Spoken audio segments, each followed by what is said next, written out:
Il est 12h30 sur Grand Lille TV. Bonjour à tous et bon appétit si vous êtes à table. Tout de suite, le direct reprend avec votre flash à la une, à la mi-journée. Eh bien, Christian Vanneste, vraisemblablement exclu de l'UMP, le député du Nord serait sanctionné pour avoir nié la déportation des homosexuels français. Fin du niveau 3 du plan Grand Froid hier dans le Nord et aujourd'hui, des conséquences difficiles pour les familles les plus démunies. Nous le verrons dans ce flash.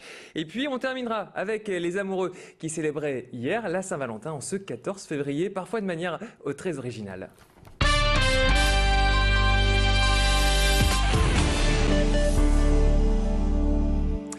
Je vous le disais à l'instant, nouvelle polémique lancée par Christian Vanneste. Le député UMP est à l'origine d'un nouveau dérapage concernant les homosexuels. Dans une vidéo diffusée sur un site internet daté du 10 février, Christian Vanneste remet en cause la déportation des homosexuels français lors de la Seconde Guerre mondiale. Je vous propose d'écouter ou de réécouter ces propos, donc tirés d'une vidéo sur internet. Il y a la fameuse légende de la déportation des homosexuels. Il faut être très clair là aussi. En Allemagne, il y a eu une répression des homosexuels et la déportation qui a conduit à peu près à 30 000 déportés. Et il n'y en a pas eu ailleurs. Et notamment en dehors des 3 départements annexés, il n'y a pas eu de déportation homosexuelle en France. Et ces propos ont provoqué un tollé à gauche comme à droite. Nadine Morano, Benjamin Lancard ou encore Jean-François Copé demandent l'exclusion de l'UMP de Christian Vanneste. Le secrétaire général du parti de la majorité présidentielle envisagerait même de lui retirer son investiture dans la 10e circonscription du Nord, celle de Tourcoing, pour les prochaines législatives. Et puis, politique toujours, ce n'est plus un secret. Nicolas Sarkozy annoncera bien sa candidature aux prochaines présidentielles. Ça se passera ce soir. Le président de la République est l'invité de Laurence Ferrari dans le JT de TF1. Si Nicolas Sarkozy a très bien orchestré son entrée en campagne, les militants, eux, n'ont pas attendu l'annonce officielle pour battre le pavé. Depuis plusieurs semaines, ils multiplient les actions sur le terrain. La plus traditionnelle, c'est bien sûr le tractage sur les marchés.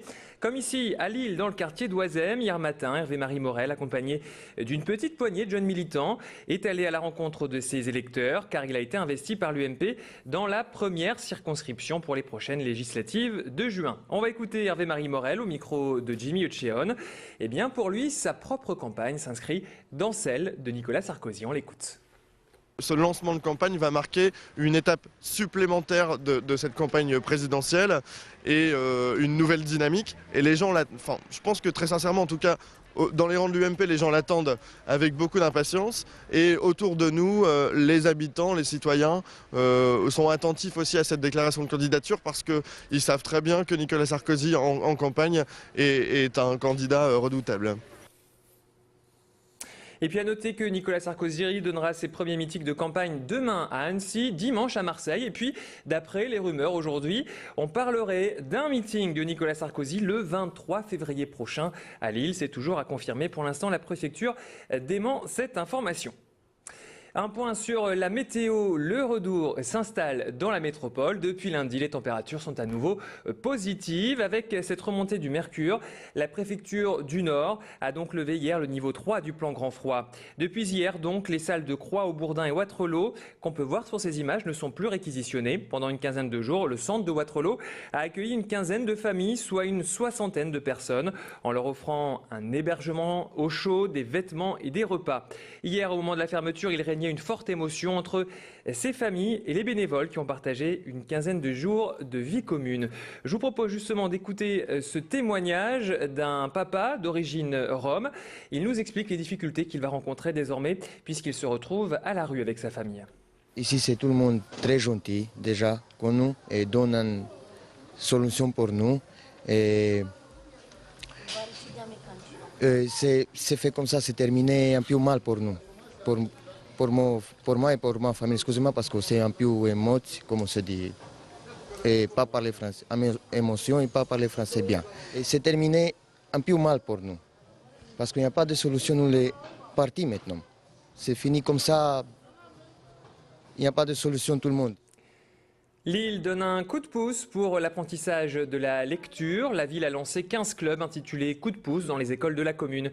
Chaque soir après la classe, des élèves de CP se retrouvent en petits groupes de 5 pour un cours personnalisé encadré par un enseignant. Ces petits élèves ont été choisis par l'association pour l'égalité des chances car ils présentent quelques difficultés dans leur apprentissage de la lecture. Décomposition des mots, articulation, vitesse de lecture. Ici, les enfants ont le temps de travailler leurs difficultés.